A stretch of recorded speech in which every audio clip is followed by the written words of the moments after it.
The voice of Husker Nation is on the air. This is Hail Varsity Radio. Insight, opinion, expertise, along with the biggest names talking Nebraska sports. Join in with the show at 402-489-1240 or 1-800-825-5865. Now, here are your hosts, Chris Schmidt and Elijah Herbel.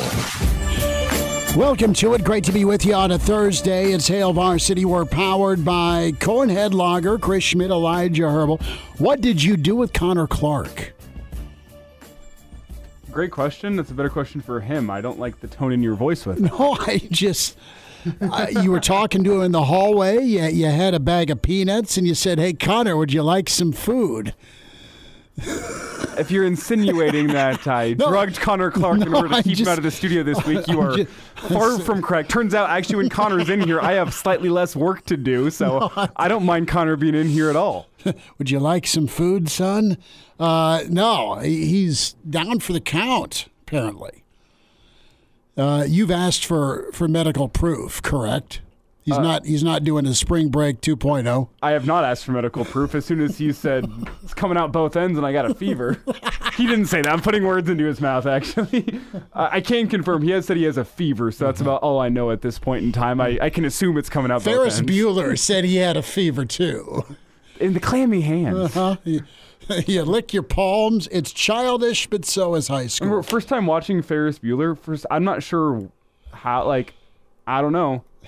I didn't know clammy hands was a sign that you were sick, but that's one of the big signs that the mom checks for in Ferris Bueller's Day Off. And I went, what kind of parents do you have saying clammy hands? I guess he can't go to school. Yep. Clammy hands is just a Tuesday for me. No, Junior's favorite trick. We'll get to football. It's a quarterback Thursday.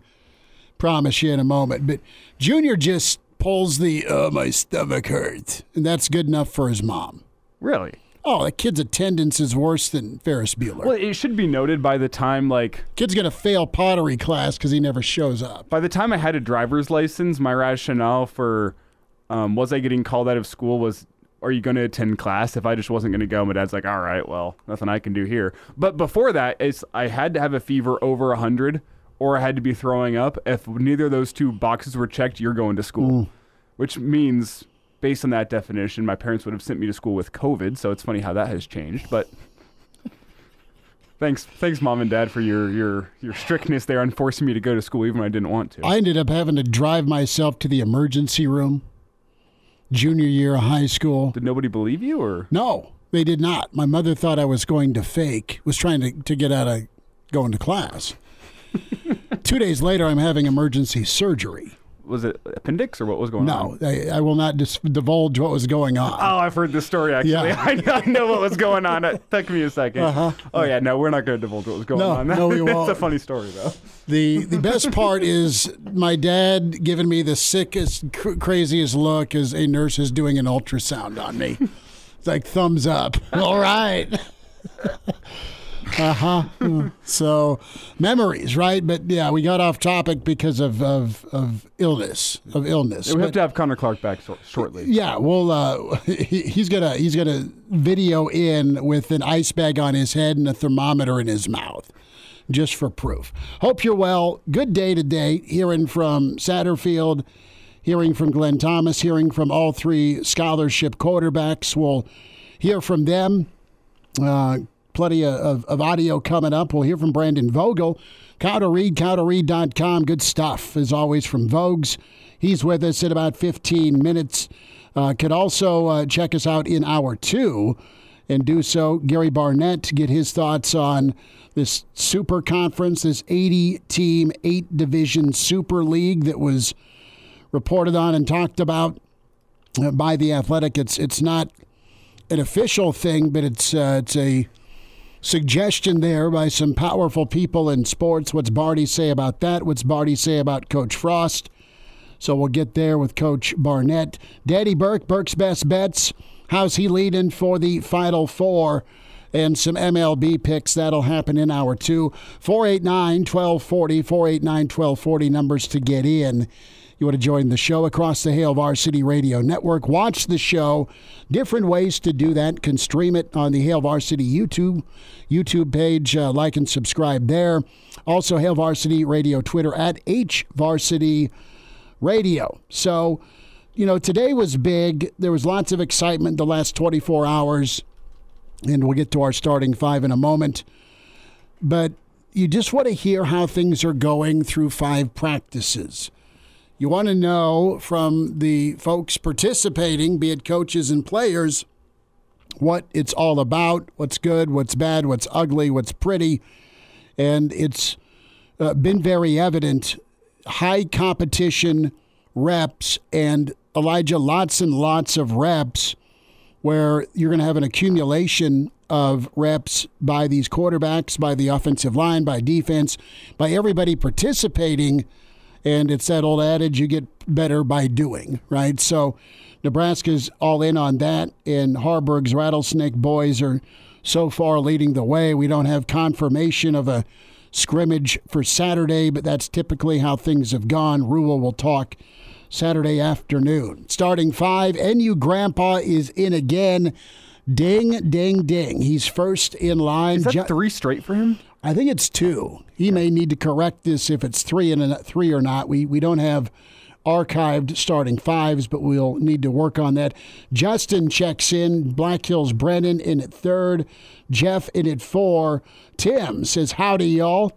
And Tim, good to have you. Jeff Snitley, part of the Boulder Peace Treaty, in at 6th as the 6th man. Brandon says hello.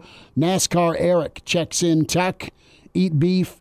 And Anonymous is in with a little more thoughts on the Frost story from yesterday. Scott Frost is going to take the Norman Dale approach and take some small high school job. Well, Frost did win there, likely. So KG is in. He says hello.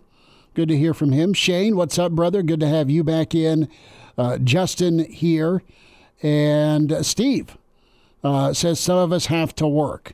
Well, Stephen, thank you for doing the multitask of working and listening/watching the show. Let's get into some comments before we talk to Vogues. I want to go with Satterfield, right? I want to start with Satterfield. We'll have plenty of time for Dylan Raiola. I know many of you want to hear from him, but I'm interested here, and this was a question asked, cut 4, where can the offense get better? That was asked of Sat. It's on his plate. I'll say this about Marcus Satterfield. Sat just looked a little bit more at ease, looked a lot more comfortable. Not that I'm Mr. Body Language Judgment here. I'm not a CIA or FBI agent that can, I'm not, Meet the Parents Robert De Niro character.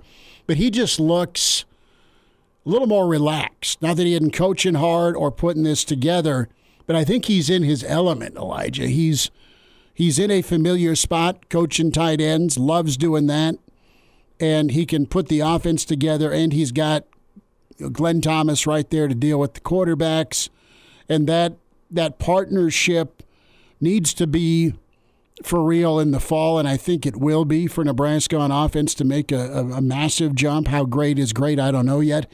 But you do have high levels of talent, even though they're young. There's excitement there. We'll hear from Harburg on how his mechanics are going, because the kid's an athlete and he's talented.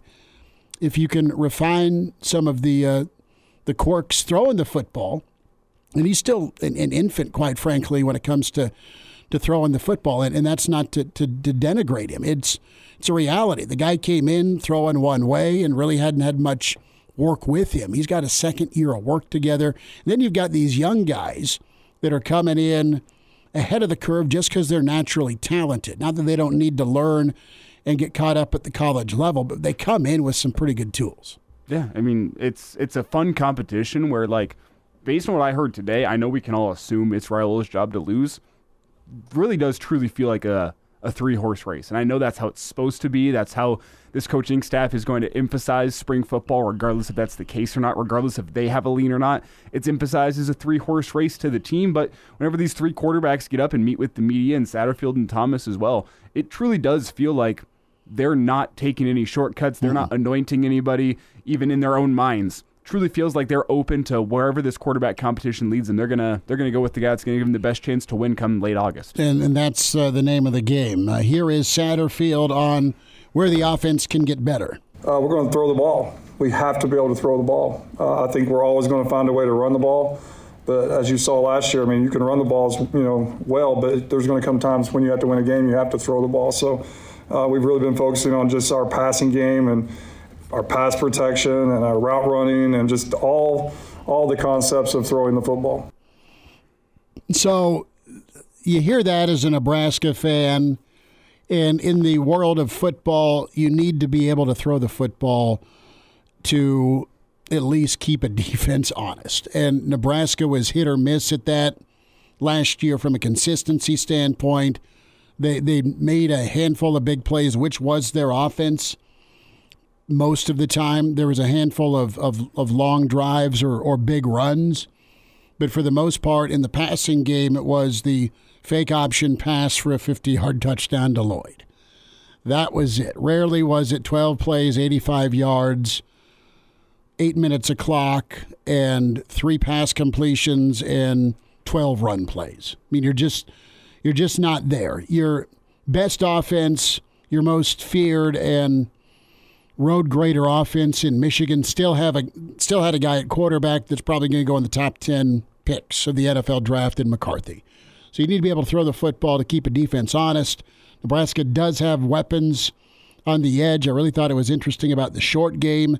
So as much as we have hated the old dreaded swing pass in past regimes, if you have a guy that can complete a swing pass to a dude with speed on the edge, maybe it turns into 9 yards and you blink and it's 2nd and 1. Maybe it could be okay. And we'll get into this, I think, a little bit later with Kaelin talking about this, the implementation of the RPO in the short passing game, the importance of that, you know what, not only are we going to run it between the tackles, now whenever we do decide to throw it short, we're going to give you the threat of the run, and if you don't respect it, we're just going to hand it off. We're going to take our 4 or 5 yards easy, but if you load up the box, if you put 8 guys in like you saw a lot of last season, you know what? As soon as you put 8 guys in the box, we're going to hit you with that RPO, and we're going to find space on the outside in a little 4 or 5 yard route that turns into 15 or 20. Well, the RPO is just beautiful if you got guys that can execute it and make it happen. A little bit more here from Satterfield.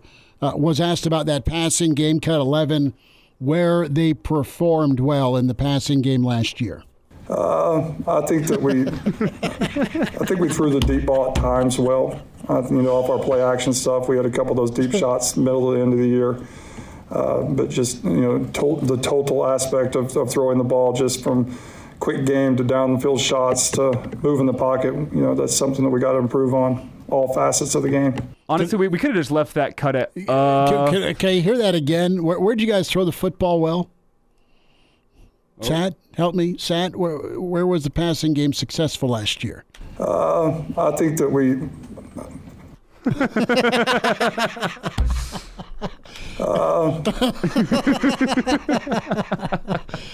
I don't blame you, brother. I mean, Thought Bubble was going wild in many parts of Memorial Stadium. One more from Sat before we move on. The topic of the quick game, and you look at the quick game when you had a guy like Trey. Trey, if you give him cushion, you'd throw a 5-yard hitch and have fun trying to catch him.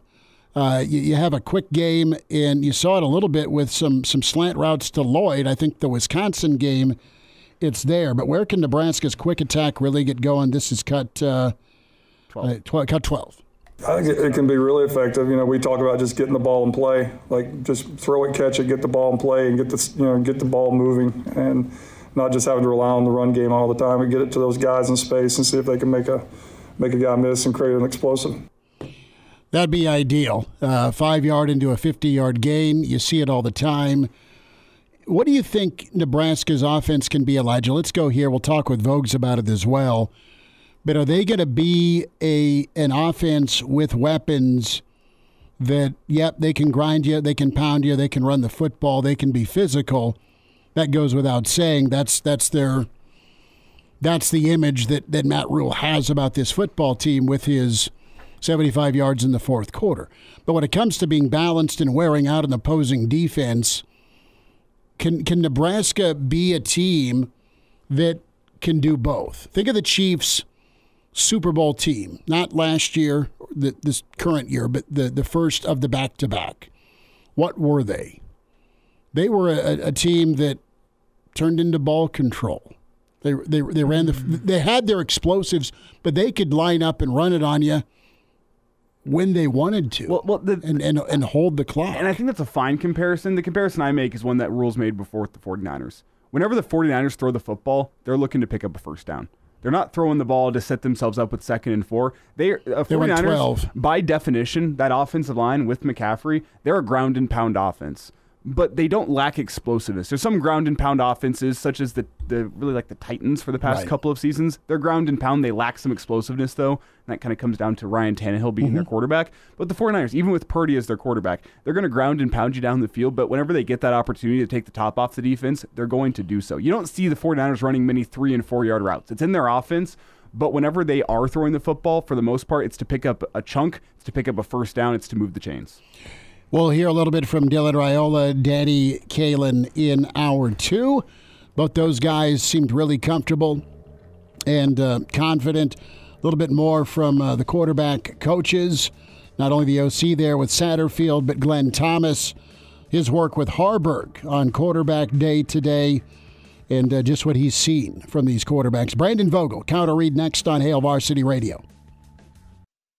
And now, back to Hail Varsity Radio.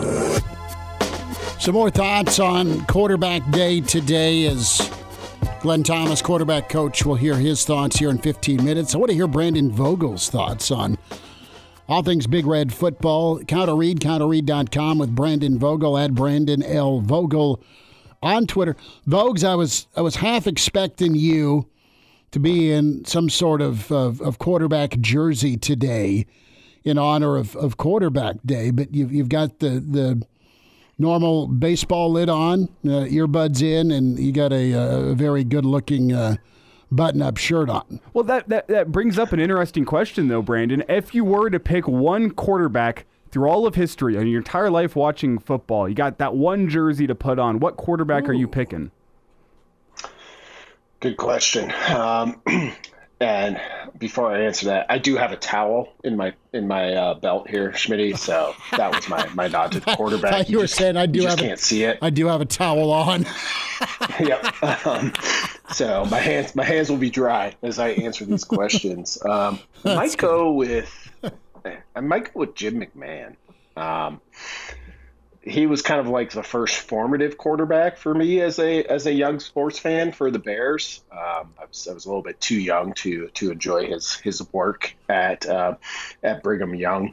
If that's too edgy a pick, this isn't a not edgy pick, but in terms of college, a guy that I irrationally loved, played at Colorado State, Bradley Van Pelt. Anybody remember him? Yes, pro style, 6'4" guy. Yes.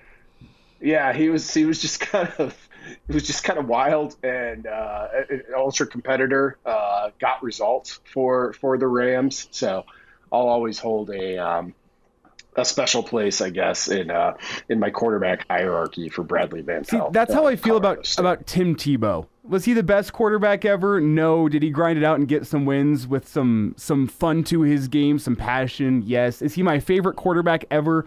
Not by any means, but he holds a special place in my heart. Like, I have the Tim Tebow shirt at home for a reason. So Tim Tebow might be my selection because Peyton Manning's a little too obvious as the Broncos Super Bowl winning quarterback of my lifetime. A little too obvious, so I think I got to go with Peyton Manning. It's always been Tim Tebow. Peyton Manning second. It's been Marino for me forever. I never asked him this. We interviewed him, I don't know, 10, 15 years ago. Jim McMahon was back for the Remington Awards. And he just had a good time. We talked to him about Nebraska. Nebraska was shocked that he picked BYU over Nebraska because at the time T.O. was throwing the football, wasn't an option offense. And you just don't lose too many battles to Provo on recruiting weekend visits. No, but maybe then you did. And, Tom Osborne and Lavelle Edwards, BYU's coach at the time, were kind of famously pretty good friends. Yeah. And ended up, executing offense in two very different ways. But it was tough to argue with the results that Edwards got at BYU and continued getting after McMahon, even in terms of, Steve Young. Steve Young after Johnny Mack, not bad. Yeah, et cetera, et cetera. I had to Google this. I thought this was the case, but I wanted to be sure. Bradley Van Pelt, drafted by your Denver Broncos, Elijah Herbel. So there you go. Today I learned. Well, I think Bradley Van Pelt beat the Desert Swarm defense on a Thursday night football game I had to lobby to stay up for. I feel like that's right. Yes. I feel like that's right. Brandon, I want to get your quick thoughts here. We're talking about McMahon, the recruiting battle. I had not known about this. What's the biggest quarterback what-if in Husker history? Is it McMahon? Is it Lamar Jackson whenever he picks Louisville over Nebraska because Bo Pelini was on the way out? What's the biggest quarterback what-if on the recruiting trail that you can think of? It's a really good question. Is it Joe Burrow? I think Joe Burrow's another one. Burrow's. Here's mine. What if you start Taylor Martinez in 2009 and not redshirt him? That's up there. I'm still not sure if it tops Lamar Jackson. Nebraska thought they had him. They really did. And if you look at when that would have happened in the Bo Pelini tenure, because now, I do a lot of looking back at Nebraska numbers and let's see when the last time this happened is, et cetera, et cetera. And, like a lot of others in the time of, Bo Pelini, 2013, 2014, Donovan McNabb's a good pull too. At the time, it was kind of Nebraska seems a little bit stuck at 9 wins, which of course anybody would take right now. You put Lamar Jackson in there, who knows where they would have gone? Because by almost every other measure, when you look back at it with kind of clear eyes from the past, I guess, those Bo Pelini teams were really good. They really, really were. And I think I'm with you on the context. Lamar Jackson into Bo Pelini with what he had built, that could have been the guy that takes Bo Pelini over the top and finally gets him to the place where Husker fans are happy. So that's a big what if. But I just go through this list here of McMahon, Donovan McNabb, Lamar Jackson, Joe Burrow. Nebraska's got Hall of Fame quarterbacks that they're just letting go. And the question is, do they end up turning into those quarterbacks if they come to Nebraska? You can never guarantee that. But when you just go through the what-if list, you're talking quarterback you. They had eight draft picks or NFL guys in that defense on the other side of the football to go with, Amir and company. So, yeah, that's a good thought, the what-if. So what if Nebraska settles on a freshman quarterback in this context of really dialing down the hype? That's where I want to go here with. The old reins on hype have been pulled back, which is good. In all 3 scholarship quarterbacks, Vogues, at least the messaging I interpreted today, are all just grinding, which is great. They all seem pretty coachable. They're all just learning and doing their best, and you've got a really good partnership with Sat and Thomas. With this hype, is it a lesson learned, my friend, from the Sims? Kind of thought process a year ago where he was coming in, it was going to be great, offense was going to be high flying, and you know what happened. Now it's kind of a 180 feel. Not that there's not talent or ability with the 3 options, but hey, you have to pump the brakes a little bit. You're just in spring. Yeah. Commenter just popped up. Carl Crawford was close to coming to Nebraska. Which we never got to see him play, but let's throw Bubba Starling into the mix. Post Jamal Lord. The interesting thing about right now is Nebraska isn't in a what if situation. It's in a what now situation, because Dylan Raiola didn't end up going to Georgia. He ended up coming back to Nebraska. And it's been interesting to watch, I think, this coaching staff really work to manage that situation, which I think you do. In terms of what they do in practice, it's fairly easy. It's we know they're doing this competition thing where they've got 3 teams running at all times. also a good idea. But in terms of like even putting those guys up in front of the media, well, if you put one up there, but you don't put the other two, what does it mean? And they seem really cognizant of that. So we'll see what that ends up meaning. Like, you know, with Harburg, you do have the one thing you kind of can't replicate, which is just the guys played in Big Ten football games, much less college football games. Like, you know, we got a lot of questions today for the two freshmen about adjusting to the college game, which is relevant. I think adjusting to, oh, that's what Michigan and Penn State and Ohio State look like, Oregon, Washington, et cetera, is a whole different thing beyond that. So we'll see what that ends up producing in terms of this. Like, listening to Daniel Kaelin and Dylan Raiola speak, you know, in that format for the first time today, I was pretty impressed. Like, they both came across as pretty mature, I thought, came across as ready to step into that role if needed. And we'll see how it shakes out from there. That's kind of all we've got to go on at this point. You heard Sat say we're going to throw the football. What excites you about Nebraska's passing game, specifically the explosives? And it doesn't have to be a 50-yard ball in the air. No, it was interesting, you know, that I think Raiola was asked, you know, what he felt he has done well so far early in spring practice, and he mentioned those explosive plays, which tells you it's probably getting messaged from the top down to him about that. You know, Nebraska, broadly speaking, last year it was okay in explosive plays. We can remember some of the big ones, whether they were the long passes typically off of run action, which is how you want to do it, I think, or the long quarterback runs that we saw at various times. But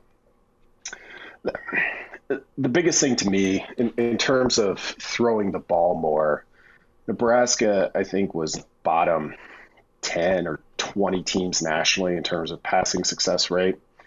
So they've just got to get better generally. Whether it's deep balls, honestly, I think actually the bigger issue is probably just completing more of your passes on your standard passing plays, where you're like, we're not trying to get 80 yards here, we're trying to get 8.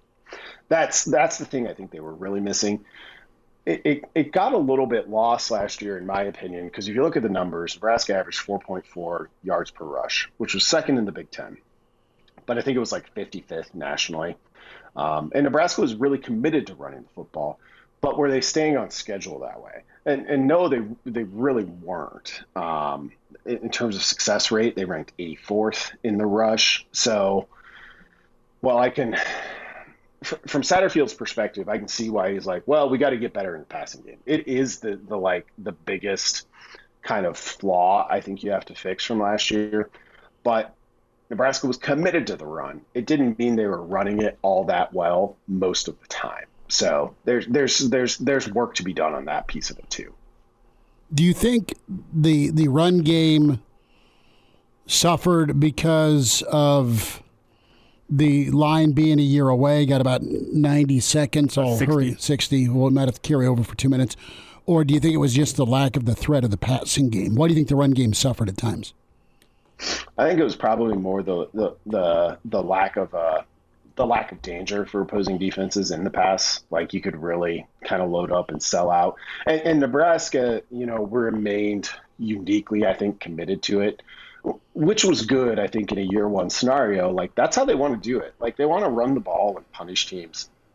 If you can't throw the ball off of that, you become kind of easy to defend. And I think that was the case for Nebraska last year, because I saw enough from the O-line to feel like they made decent enough gains that they're not the first area of concern for me here in 2024. Vogues, can I get 2 minutes on the other side? Yep. All right, Vogue's going to get his hands wiped off, get that eye black on. Think of some more quarterback stories as Quarterback Thursday continues. It's Hail Varsity, and we're powered by Cornhead Lager. And now, back to Hail Varsity Radio. Back with you a little overtime with Brandon Vogel, counterread, counterread.com. Vogues, I know your column this week was on the Nebraska defense and gunning for number one. You've had some great numbers here on the offense, the rushing attack, and what you need out of quarterback play. Flip it around here. What's the gap for Nebraska football defensively to make that progress to where their goal is, and that's to be the best? Yeah, we may not even have to flip it around that much, which is sort of what I wrote about today. I mean, the key thing is okay, Nebraska returns an enviable amount of production defensively. You've got a lot of players you can look at and point to. They're like, oh, yeah, he was good last year. With another year, you hope they're better. So that's all good. I think the kind of key thing that I wrote about for today at counterread.com, for SP Plus, which is opponent adjusted, which is worth mentioning, Nebraska had the 6th best defense in the country. That was behind Michigan, Ohio State, Iowa, Penn State, and Georgia. Its offense ranked 123rd, which Iowa was worse. It was the only offense in the top 10 that was worse. Nebraska's special teams ranked 105th. That was the worst of the top 10 group by 50-plus spots. So I think when we think about 2023 Nebraska defense and what's possible in 2024, it's really important to recognize, like, they were not working under the best circumstances a lot of the time. They ranked 105th in terms of defensive field position, which is probably the biggest one that includes special teams and offense. So, when we talk about what Nebraska's offense needs to do, honestly, like, it just needs to be a little bit better, whether that's through throwing the football, running the football, probably both of those things you need to do a little bit better.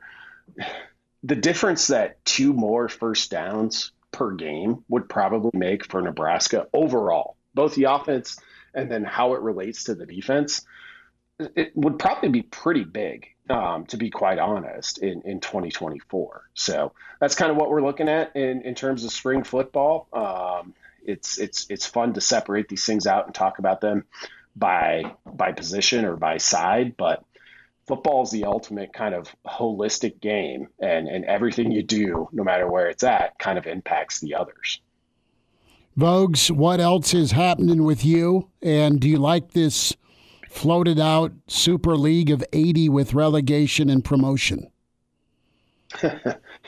Yeah, I mean, I'm intrigued by it. I'll believe it when I see it. In terms of promotion and relegation, as a soccer fan, I've probably been guilty. Yes, Elijah, probably been guilty of touting that too much. But I mean, promotion and relegation on its face is like antithetical to, the SEC and the Big Ten reportedly trying to lock up as many automatic bids as they can. Like, you're telling me that if Illinois finishes last in the Super League, they're gonna bounce them for Northern Illinois? Like, college football's just never been that way. But it would be intriguing if they got to that point. I'd love it. Would it not make a late season Illinois game that nobody else would watch now super watchable? Like, whenever you look at it from a TV partner's perspective, promotion and relegation makes a lot of sense for them. Not only can you boot some bad teams that nobody wants to watch, but you can also give people a reason to watch the bad teams at the end of the season. It's a double whammy. Yeah, it definitely works. We just haven't. America as a culture has never had to deal with it, and I feel like there's some resistance there. But the thing I appreciate about it, and I think any sports fan could, is it's just clear. It's like, okay, you're in the second league. If you win the second league, if you're in the top 2, you get a chance to move up, and here's how you do it. And college football's never had that either. Like, if you're UNLV, and it's like, yeah, we think we can play for the national title this year. How do we do that? Be like, I don't know. Maybe win your conference and maybe you'll get in. That's kind of what college football has been for a long time. So over at Counter Read, I'll probably jump into that proposal at some point. We've got plenty of spring football. We've talked a lot about the quarterbacks today, but I feel like I'm still fully kind of digesting everything that was talked about there. So it's kind of football for the next couple of weeks for me in terms of what's on the long-term plan. Well, can't wait for it. Subscribe, counterread.com. Brandon Vogel, Aaron Sorensen. Vogues, thanks for some OT today, bud. Thanks, guys. Have a good one. All right, you too. Good. That started off fun with and ended fun with the Jim McMahon, Nebraska BYU tug of war and the old quarterback rabbit hole. I like that. Let's hear from Glenn Thomas again in hour 2. You'll hear from Danny Kaelin. You'll hear from Dylan Raiola. Cut 14, Glenn Thomas, his assessment of these 3 scholarship quarterbacks, how they doing through 5. I'm excited about where they're at. I think Coach Rule's done a fantastic job with the implementation of reps, as you guys are hearing about, kind of our spring league, if you will. We're pushing, 100 plus reps, 150 reps for those guys in 5 practices. So it's been fantastic in that way. And, we kind of talked about last time is how do you get to be a better player as you play? So they're getting a ton of reps. They're getting a lot of variables. Tony does a great job on defense with, all the variables that he gives us. So each day we're learning a little bit.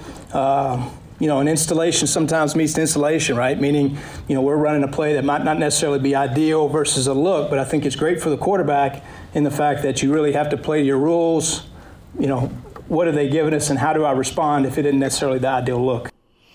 What the quarterbacks all said today that was great was, well, I just got to find my answers, right? If X, Y, and Z is taken away, where's my outlet?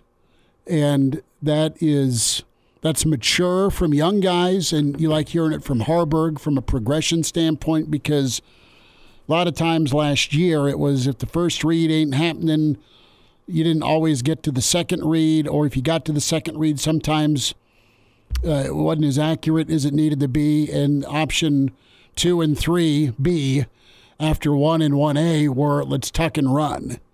And he got beat up a little bit just with the physicality of the Big Ten. So, the understanding that there's a game plan, there's a route tree, and then to your point earlier in the show, the RPO factor, and that really screws with the defense because it can really create some natural gaps in space, especially over the middle. And there's a quote from Raiola, which I think we'll probably get to a little later in the show, where he combined 2 factors that it just showed a little bit of maturity to me. It's nothing groundbreaking, but he just said, what do I need to get better at? Right now it's diagnosing what the defense is throwing at us, what they're giving us, and figuring out how I can attack that. And that's the big secondary part to it, is how do you attack it? It's one thing to understand what a defense is trying to do. It's another thing to understand when you get up to the line of scrimmage, how do we go and attack this defense that they're giving us right now? That is what takes you from playing quarterback to playing high-level quarterback, is understanding as soon as you get to the line, oh, this is the look I have, this is how we attack it. I'm not sure if that's going to come with audibles, hot routes, how they're going to plan on using that with a freshman quarterback, but it was interesting to hear today from Raiola to say it's not just learning how to diagnose the defense, it's learning how to attack it as well. They can't take everything away, so what they can't take away, you attack. Go to town on. 489-1240, 800-825-5865. We'll get some comments, Dion and KG, some thoughts here on quarterback play and the topic of relegation. Gary Barnett is up in about 15 minutes. Hail Varsity, we're powered by Cornhead Lager. And now, back to Hail Varsity Radio. Thanks for hanging out. Hail Varsity, powered by Cornhead Lager, 489-1240, 800-825-5865. Chris Schmidt, Elijah Herbel. Hail Varsity YouTube channel can check things out. We've spurred some what-if moments in the stream. Cliff, good to hear from you, Cliff. Emmitt Smith going to Florida instead of Nebraska is one of those what-if moments, not a quarterback. I don't know if that's another one that I've been made aware of. The urban legend is this, is Emmitt showed up to his signing day in a red jumpsuit. Nebraska thought they had him. And turns out he's just a big MC Hammer fan. No, this is pre-MC Hammer. But Emmitt somehow ended up going to Florida. And we don't have the E! True Hollywood story on how... I'm sure there's insinuation of bags of cash in that rumor. Might have been a grocery bag or two. Yep. With the handles. I don't know if it was paper or plastic, but Emmett ended up committing to Florida on signing day. Well, sounds like it was paper then. The other what if, this is no BS. I just heard this last weekend. I was talking to a former coach. So Nebraska had offers out. One was to legacy Terry Rogers. This is Johnny's son. Really talented player. And the other was to a kid out of Wichita, Kansas. Barry Sanders. I was going to say, I feel like I'm supposed to know who this kid out of Wichita is, and it's just not. It's Barry Sanders. There's two different stories about Barry. One was Nebraska was there, and they thought about putting him at defensive back, immediate turnoff, going to Oklahoma State. The other was that Barry and Terry were about the same size, 5'8", 5'9", 5'7", but they were tiny backs, and Nebraska didn't want to take two tiny backs in the same class. And the scholarship was already designated to Terry Rogers. Terry jacked his knee up, unfortunately, and didn't have much of a career. And Barry Sanders went on to win the Heisman, have an insane junior season, and was buried some reason. And Thurman Thomas, I mean, that was the backfield, Thurman Thomas, Barry Sanders. But when Thurman got hurt, Barry came in and raised hell.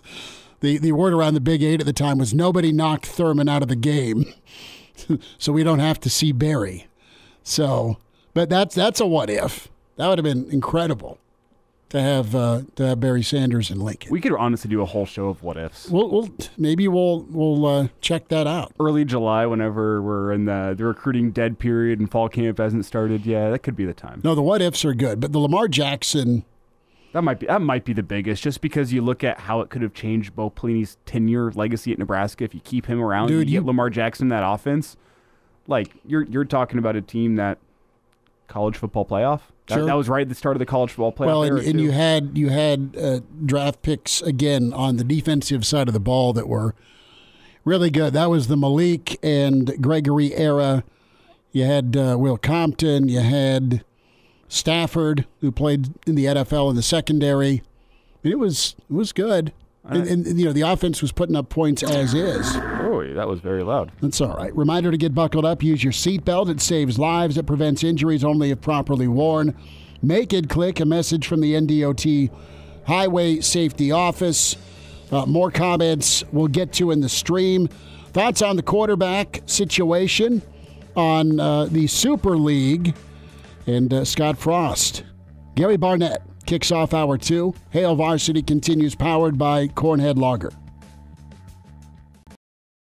The voice of Husker Nation is on the air. This is Hail Varsity Radio. Insight, opinion, expertise, along with the biggest names talking Nebraska sports. Join in with the show at 402-489-1240 or 1-800-825-5865. Now, here are your hosts, Chris Schmidt and Elijah Herbel. Back into it. It's Hour 2. It's Hail Varsity. We're powered by Cornhead Lager, Hall of Fame coach with Colorado and Northwestern. Gary Barnett back with us. Coach, how's the week been? Thanks for a few minutes. Oh, it's been a good week. We finally got some really nice weather down here, Chris, but it's been a good week. It's great watching all the basketball. I'm looking forward to it this weekend. And, I've never seen so much interest in the women's sports. I think they had 12 million viewers on the Iowa game the other night. So it's a good week, and we've got the Final Four down here. So rocking and rolling. I was lobbying hard to head that way for the Final Four this weekend. I got shut down. You guys get the events. You get, of course, the Waste Management Open. You have Super Bowls all the time. You have Final Fours, it feels like. Your pro sports scene is nice. Away you go. You got something in your neighborhood every 3 months, it feels like, on a major scale, Coach. Yeah, we had the World Series last year, and then we get a chance to have it all. So it's cool. It's a great sports town down here. Gary Barnett with us here on Hail Varsity. Coach, let's talk rivalry here for a minute. You mentioned the 12 million and change for Kaelin Clark and Angel Reese. I mean, that had been building. It was, part 2, the sequel, right, in that Elite 8 game. I mean, it was on at our house on Sunday. It was must-see TV, and then you have Clark deliver on that performance. Incredible. Speak to the topic of rivalry and how that can elevate a sport. Well, you know what it does? It infuses your fan base. I mean, when Bill McCartney decided to make Nebraska our rivalry, it didn't catch on right away. But once it caught on, it's like it's ingrained in everybody. I mean, when we renewed the rivalry with you guys a couple of years ago, you can't believe how many people talk about that game. They don't talk about any other game. And right now, that's the only game they're talking about, to tell you the truth. So it infuses your fan base as much as anything. It gives you something to sort of put on the wall and shoot for, and humans like that, and athletes especially. So it's, I just think it just ends up involving so many more people with a rivalry than you do any other game. That's an awesome way to put it. It does kind of light that fuse when we talk fan bases. Gary Barnett with us. Coach, did you see the Athletic article yesterday from Stewart and Andrew when it comes to this college football super league? One group's idea to fix a dead system. We're talking chancellors, we're talking pro owners, both league commissioners from the SEC and the Big Ten. They're treading lightly as to not tick off their TV partners. But what do you think of this, of an 80-team super league with a little premier soccer mixed in, i.e. the elevation or relegation of programs after a certain amount of time? What do you think of this? Well, Chris, I think I've predicted that a long time ago. I didn't have any idea how it would work out, and I'm still not sure how it's going to work out. But I do think two things are critical. One is 70 teams that they talk about, I think, is too many. Mm-hmm. I don't think there's 70 teams that can support, because that model has the students, athletes being employees. And I don't know that can happen, but I think that's questionable. The other thing that's not questionable, but I think is critical, and they tried to poo-poo it, is that the relationship between the NFL and college football, for years, the NFL has had a free farm system. They don't put a penny into it. And the guy that seems to be railroading this thing, or driving this train, I should say, is an NFL guy, a guy who put together all the deals for the NFL. And so I think that college football is going to need the NFL. They've got the deep pockets. And if it goes to revenue sharing, which it's going to go, they're going to need, the best thing the NFL could do would be to some way fund the non-revenue sports, Olympic sports in some of these schools. I mean, if they want to make a big hit with the whole world, use the money that the NFL could provide to keep the Olympic sports going in all these colleges. So to me, the two things that are critical that could happen and might happen is, one is the NFL being involved in some way, and two, I think that there's going to have to be fewer teams than 70. I just don't think there's that many that can be supported at that level. What's the number right now in your estimation? How many teams can fund like the big boys? I mean, Nebraska is trying to get back on the field, but they still had over $200 million in revenue last year with their athletic department. I mean, they're self-funding. There's not a lot of Nebraskas out there. I think of Ohio State. I think of Bama. I mean, who else? How many teams? What's the number that can live financially? Well, I would shoot for 40, and then in the end, I tell you, there's probably 30, 35, probably closer to 30. But I think you could live in an area where there's 40, so that there's relegation, and people could move in and out of that 40-team situation. To me, that's the absolute best way to go. And that way you provide a runway for others to get in. You provide a runway that if you don't provide value, you move out.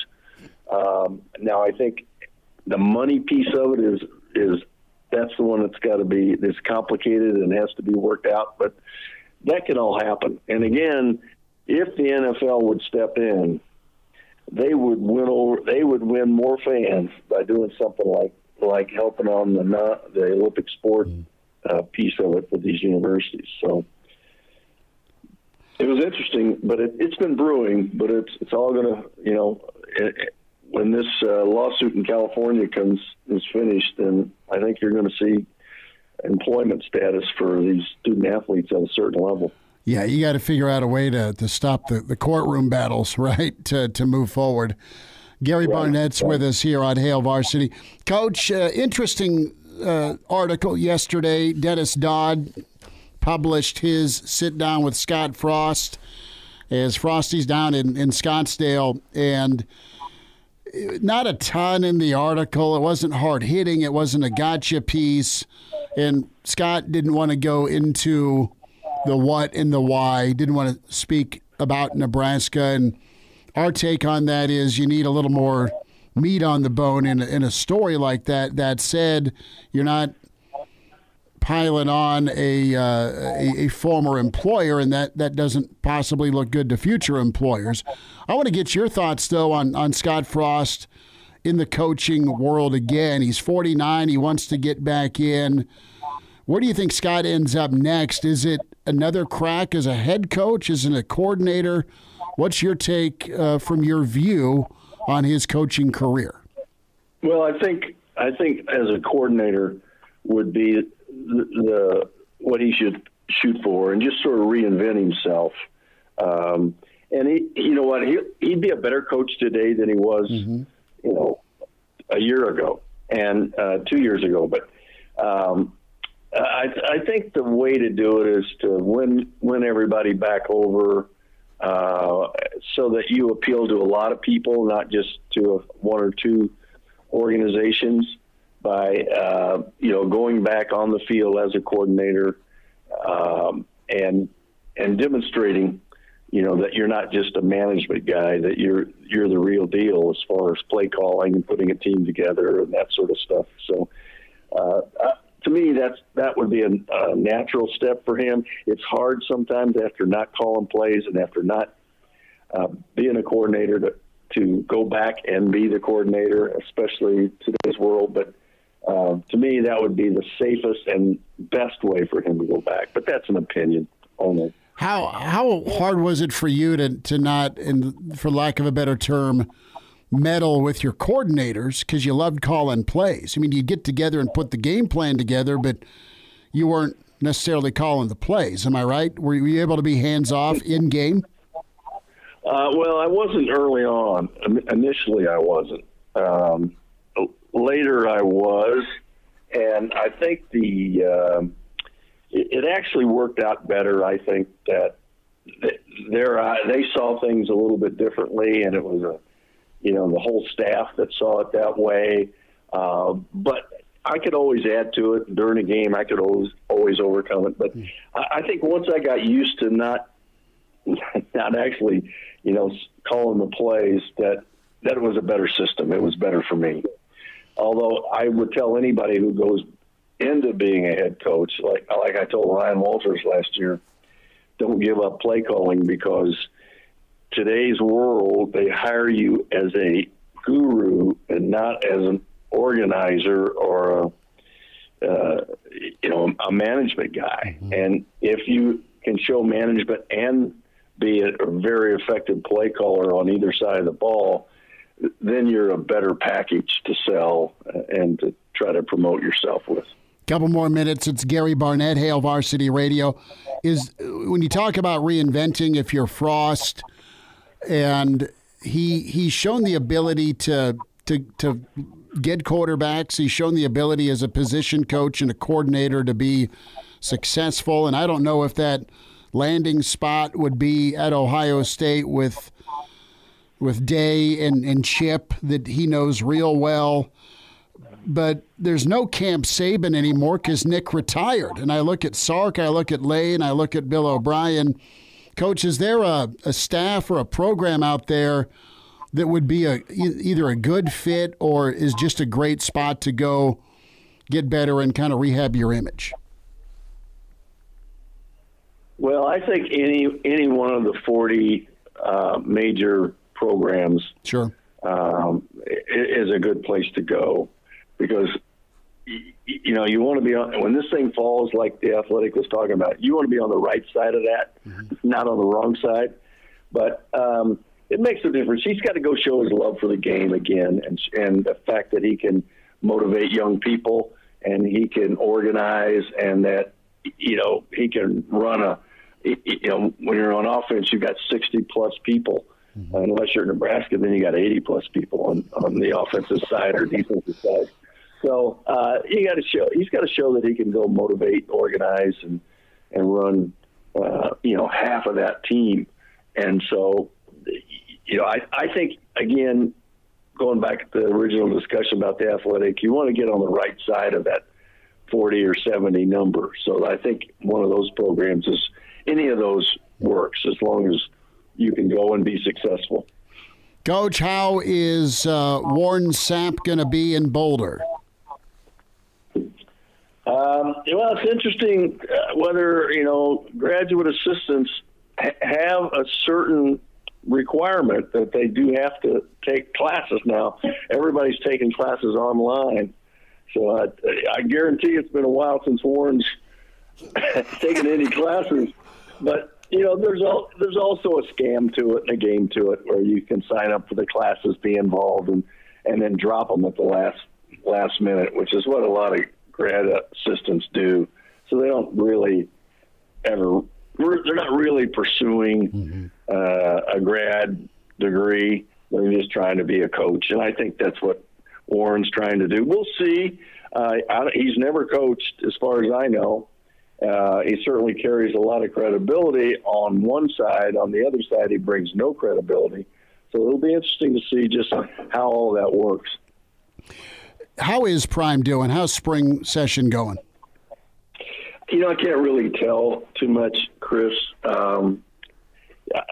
They finished 5 practices, I think, and there hasn't been a lot of hoopla about the practices at all, because the media cannot attend those. And so it's just, you're getting what the football program wants you to get, because they're putting it out when they meet with the media afterwards. They tell the media what they want to tell them, and then the media decides whether to print it or not, or how to print it. So there's not a lot of people, because I'm not really on the inside anymore. I'm not there. I can't really tell you what's happened or what it looks like. I just read it like you would. Gary Barnett with us, Hail Varsity Radio. Coach, I have got the clubs dusted off this weekend. First time of the year. Now, there could be brutally high wind gusts. I need some advice. I'm going with 3 buddies, and I want to impress. But there are lots of cobwebs, lots of kinks to work through on Saturday. Just keep it on the green stuff. Don't overswing, especially if it's windy. If it's breezy, swing easy, and play fast. Okay, my dad told me, he says, I don't care how good or bad you are, if you just play fast and don't complain, you can play with anybody. Okay. So that's my advice. Just motor through. I like it. Coach, you take care. Motor through, don't complain, play fast. All right, I will work on that. I will buy lots of golf balls for the water hazards. We'll do this don't again. Don't hit them in there. Well, right, but we got to work on the game part. Coach, appreciate you. Thanks for the time, and we'll check in again.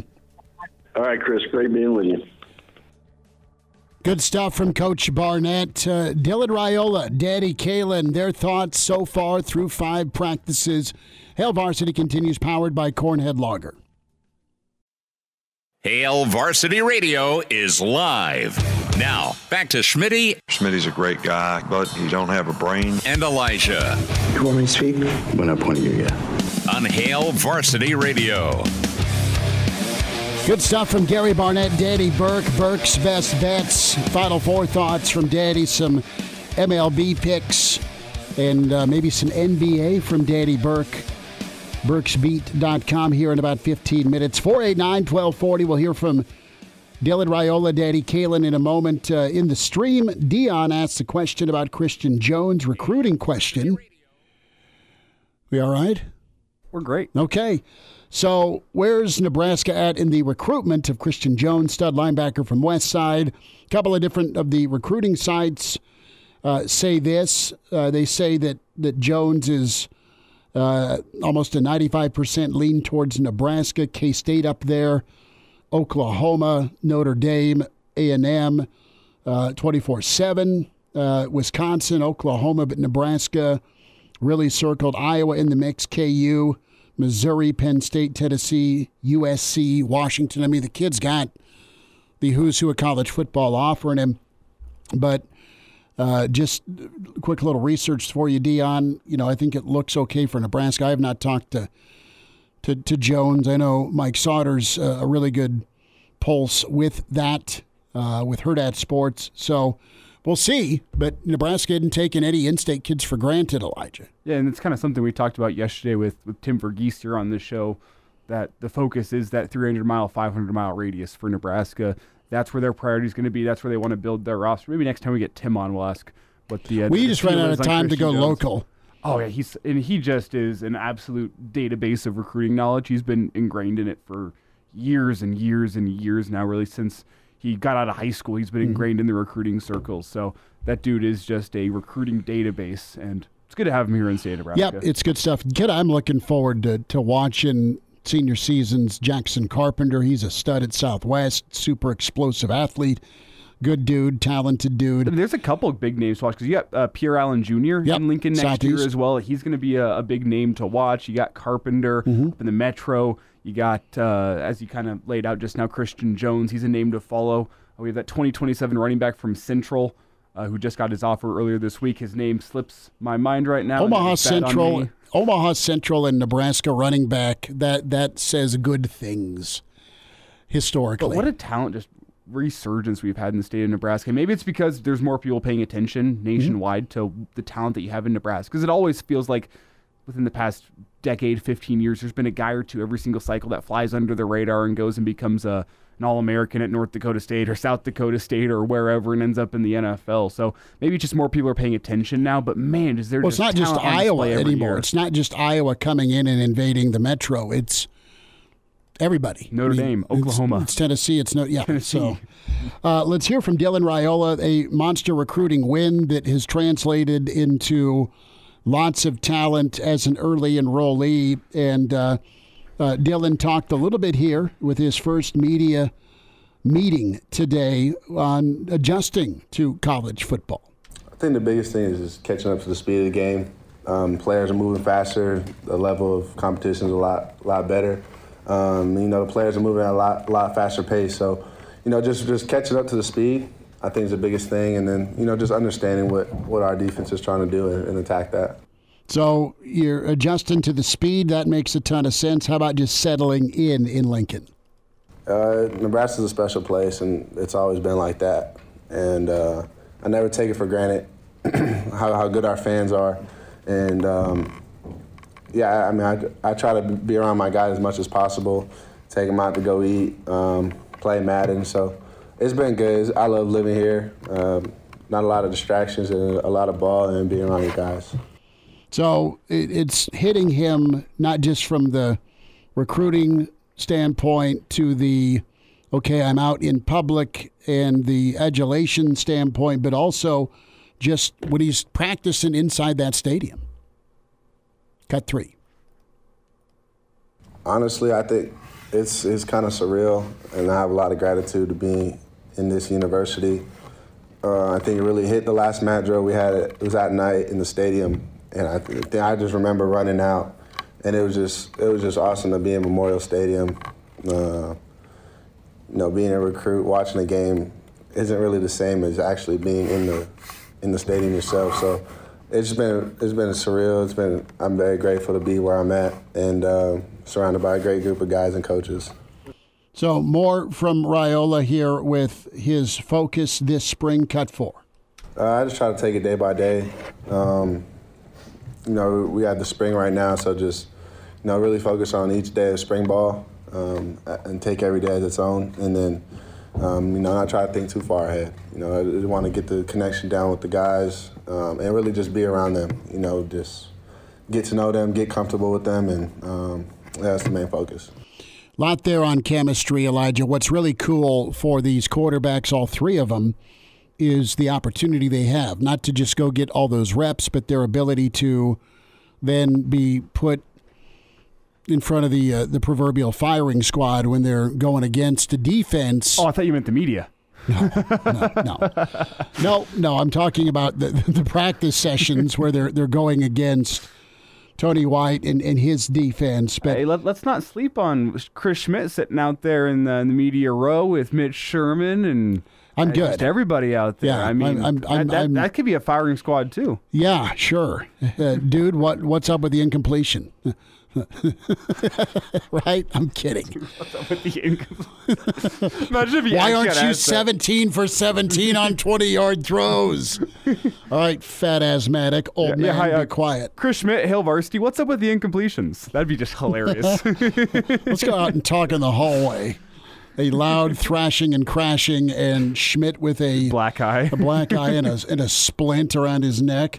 Moving forward, let's talk a little bit about the strengths and weaknesses of his game. He was asked about that. Where's he at through 5 practices here as an early enrollee? I think creating explosive plays has been, probably one of the better things I've done. And I think something I got to catch up on is, the protections, understanding where my answers are and things like that. So I think it's just the scheme-wise catching up. Obviously having Heinrich being able to teach us the scheme. Very lucky to have him in the room and have some experience on the field. So Tuck asks a great question. We are playing with the what-if part, not only from players or recruits that didn't end up coming to Lincoln, that butterfly effect. Tuck asks, what if we are in the top 10 as a rushing offense, we being Nebraska, Tuck? I think that just really causes problems for opposing defenses because you're going to have whoever wins the quarterback job is going to be able to throw the football. It's going to be able to generate some explosive plays. Is going to have the arm talent to do what Sat wants to do, throwing the football more on those explosive plays in the passing game from Raiola. No, I think just getting the ball in the space with our guys that can run. It could be a 5-yard pass, but, we got some juice on the edges, so our guys can turn it in 20, 25-yard gains. So, yeah, it's just getting the ball to our playmakers. So that's Dylan Raiola. Let's hear from Daddy Kaelin. Daddy was smiling throughout the presser. Really good vibe from him in front of the media, super confident, and something that has been really a staple of the Rule offenses is that RPO, and Kaelin was talking a bit about thriving in the RPO game. I really we've put in a lot of RPO stuff, and I feel like that's something I've been kind of executing well during practice and that I'm comfortable with. Kind of have a background of doing that in high school as well. So, but yeah, I really like the RPO install that we put in so far this spring, and I've been comfortable with that. So how is the competition going between the quarterbacks? Kaelin was asked about that.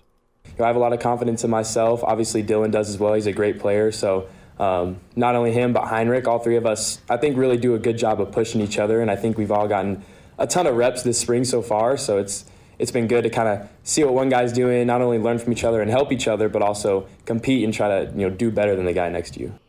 So that push that is real in the quarterback room, the topic of being an underdog. I mean, Kaelin's really talented and is going to get most of the headlines at about any other school. The difference is you've got a talent like Raiola. You're both there at the same time. And Kaelin asked about, do you have a chip on your shoulder if you're perceived as that underdog? I'm sure some people could look at it like that, but really I'm just worried about being the best player that I can be and competing every day. You kind of hear it. There's a lot of hype around a lot of guys that came in. I'm sure some of the upperclassmen have had the same thing, but we got guys who are unranked, walk-ons, all the way to 5 stars that have played on this team, and I think that's something that it's great to have in high school, but when you get to the next level, it's just important to work hard and compete every single day. And I'm confident, the best guy is always going to play. We want what's best for the team. So I don't really look at it like that. Me and Dylan, we have a good relationship already, and really just push each other to get better every day. Let's hear from Harburg, as good stuff from Raiola and Kaelin. We look at the setup here for Harburg. And he's doing well. His mechanics, though, cut 25, and that's been the work in progress. Can he get better as a thrower? A lot of the things last year that resulted in, accuracy, wouldn't say issues, but, just some things that even against Michigan, batted balls, dropping the elbow down a little bit. So, that's something that Coach Thomas and I have been working on, and I'm going to continue to work on the spring into the summer. And I think that'll help a lot with, some of those issues that I had last year that hopefully just improve. You know what? He's totally moldable. All three are coachable. Last thought here from Harburg with that process here, the mechanic reworking. A little bit, yeah. And, that's a funny analogy because I was talking to my godfather yesterday, and he was talking about that too, where, I was saying, it's funny, like I've been working this whole winter on, fixing just like these little things, but then you get into the heat of battle and you go back to what you know. And so, when we go and do 11 on 11 sometimes, I go back to some of those bad habits. And so a lot of that's just trying to get reps outside of 11 on 11 and being intentional of when I can in that live period of knowing this is what I need to work on. And so working on those things, that's a blessing being second year in this offense.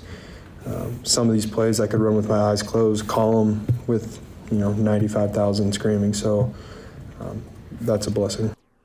So that is your quarterback rundown on Quarterback Thursday. We heard from Coach Glenn Thomas. We heard from Sat. They're going to throw the football. You just heard from all three quarterbacks as Double H working on the mechanics part. His team, the Rattlesnake Boys, leading so far. And good stuff from Raiola and Kaelin. Bets time. Burke's best bets. We'll get there next. It's Hail Varsity. And now, back to Hail Varsity Radio. It's Danny at the kiosk. I don't know. Danny Burke, Burke's best bets. See if we launch with the Pride of Chicago coming up, 489-1240. So Brody checks in. Props to Fred Hoiberg, National Coach of the Year. That was a pretty awesome video Husker basketball put out. So Brody asking the question, is Arkansas about to rob y'all's basketball coach like Van Horn? I hope not or doubt it.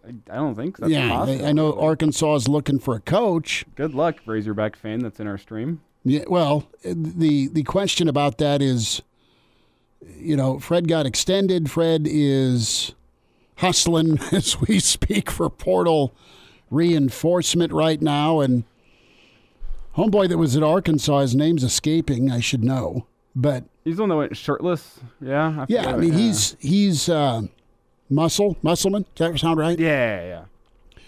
He had a great year last year. This year they were 500, and they were ready to pig suey him out of town. Man, it was a little rough. Let's hear from Glenn Thomas while we wait on the Pride of Chicago here. Can we do that? Sure. Is that good? Sure. Let us hear from Glenn Thomas. And the topic here has been quarterbacks. That's what it's been all the time here. But cut 18, the quarterback room here. Check that. Let's do 19. Cut 19, those natural talents you see from both the freshman quarterbacks. Well, he's a natural passer, as is Danny. They're both natural passers. They got great rotation as far as upper body. They use their lower half really good, which creates some arm strength. Comes off their hand. They throw a really catchable ball, which I think it goes, underappreciated sometimes. I love the fact that both of them, again, they're creating that application from the meeting room to the classroom and really being coachable to getting better each day. Coachability is great. That leads to wins. And Daddy Burke with us, burksbeat.com, at Daddy Burke 5. Burke's Beat the pod, you got to check out as well. Pride of Chicago, how we doing? Doing good, fellas. Yeah, doing good. Excited for the Final Four this weekend. Baseball, we're getting into the rhythm. Cubbies not looking too terrible, despite almost blowing an 8-2 lead to Elijah's Rockies. But, yeah, can't complain. How about you guys? Well, you have an easy gambling strategy with the Cubs this week, Danny, where it's, they're playing the Take Rockies. the overs. Let's just take the money line on the Cubs. It's going to hit. Right.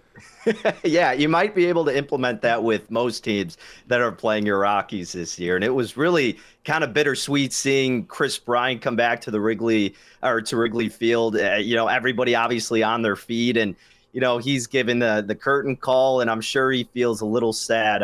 It's great to live around the Rocky Mountains, don't get me wrong, and all that money is nice, but in terms of a winning culture, may not be the best setup for him. He can stay in Chicago after this week, honestly, for all I care. No offense to Chris Bryant, but man, if I was him, I'd rather play for the Cubs. And if I'm the Rockies, why are you paying him all that money to go win one game in your first 2 weeks?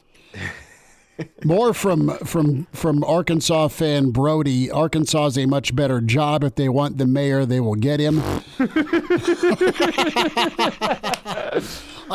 He's not wrong. It's a better job, but it's the second line. If they want Hoiberg, they will get him. Well, hey, the Walmart mafia will show up with a Brinks truck, and away you go. Is Fred happy in Lincoln? And I'm not trying to set fire here. I'm just reading a comment in the stream.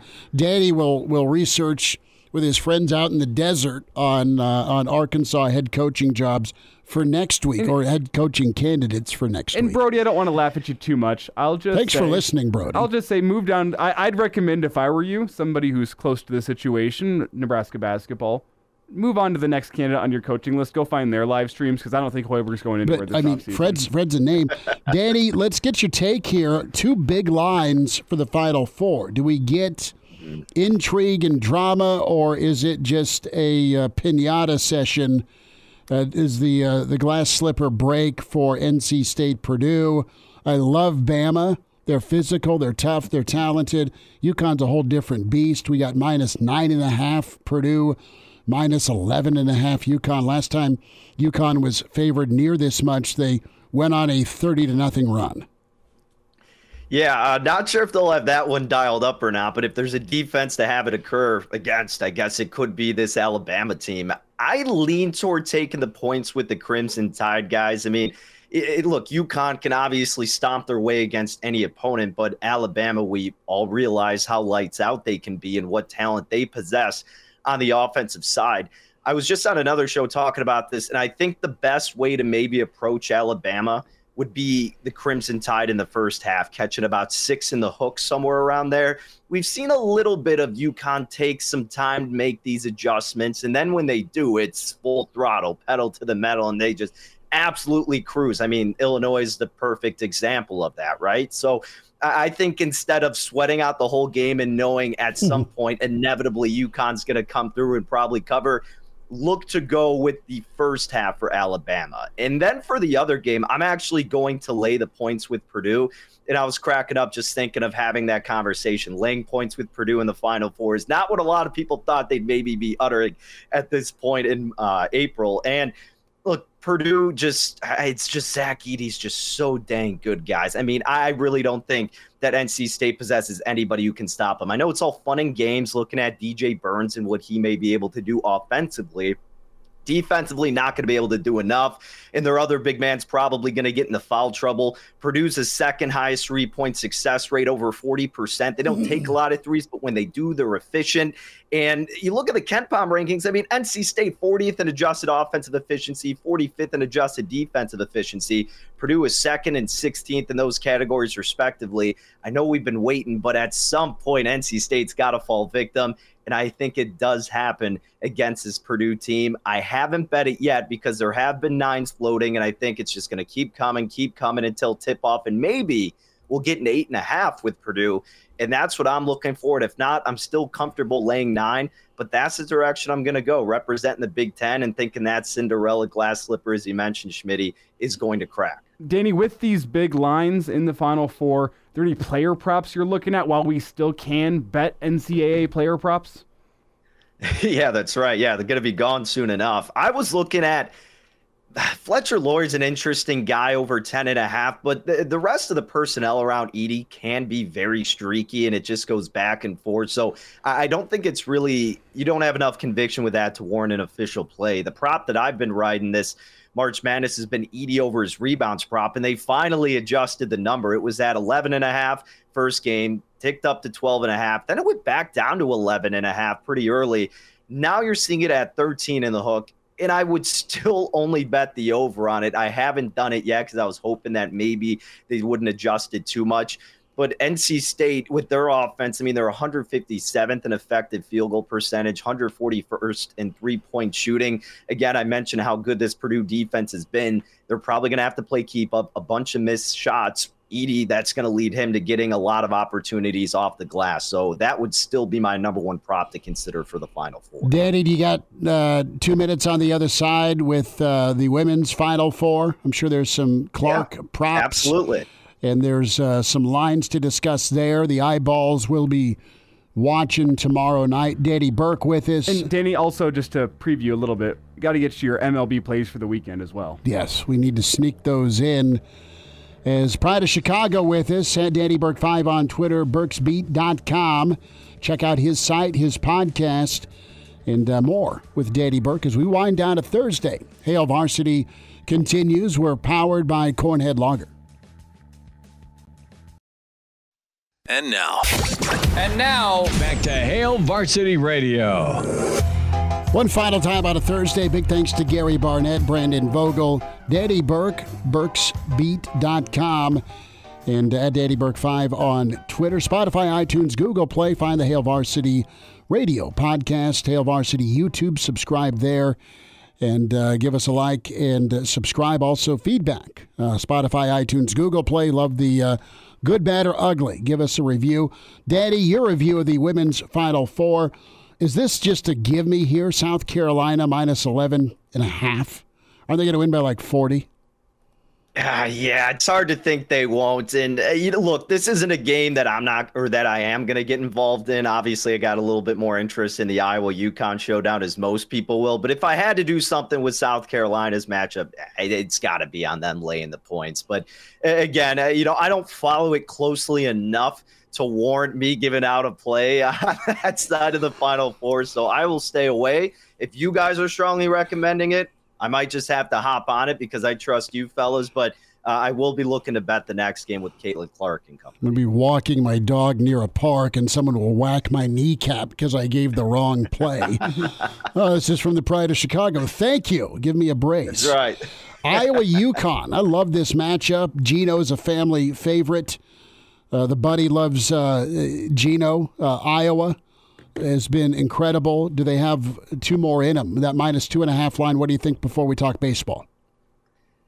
So look, I know I'm going to seem like a square here, but how do you not go with Iowa? I mean, it's just like the storyline sets up so nicely with the whole Kaelin Clark not getting recruited there. But let's get down to the actual brass tacks. Aside from that, Iowa does rank a lot better. Maybe not a lot better, but better in a lot of notable categories. They're a better rebounding team. They have a higher rebounding rate. UConn turns the ball over more frequently. Iowa's a better free throw shooting team, 78% compared to UConn's sub 75%. Iowa over 58% effective field goal shooting. UConn at 55%. You're getting more points per possession, or points per play rather, than UConn is. So yeah, it's not shocking to see that the offensive advantages go toward the Hawkeyes. Defensively, yeah, UConn can press them, and that's where they can make their impact. But what counters that is the playmaker and arguably the greatest college women's basketball player of all time in Kaelin Clark. And that's what I think makes it warranted delaying the 2 in the hook with Iowa. I just don't really see an avenue where I don't end up on the Hawkeyes here, guys. And again, I'm sure everybody's thinking the same thing. But yeah, that's the side I'm going to have to go with for their side of the bracket.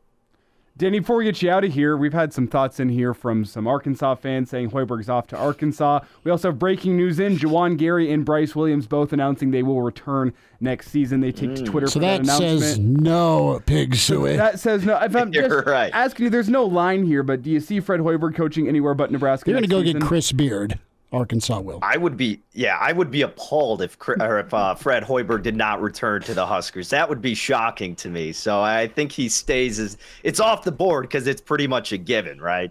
Fred just watched Deliverance. Stay away from Arkansas. Danny? And the banjos. Yes. A thought, my friend, on your Major League Baseball play, 20 seconds. Yeah, look, tonight I'm fading the White Sox. Terrible team. The Royals aren't much better, but I don't think you should lay the -170 on the money line. Look to the run line. I did the flat -1 with KC. Lugo's a great pitcher. Soroka is not. He's going out for the White Sox. Royals offense has been better. Bad weather conditions, but Kansas City will do enough to come out on top. All right, get Daddy's podcast. Listen, download burksbeat.com at DaddyBurke5. And check his site out, burksbeat.com. Daddy, thanks for jumping in, bud. Yeah, you bet, guys. Always a blast. Have a good one. Back at 4 tomorrow with Hail Varsity, powered by Cornhead Lager.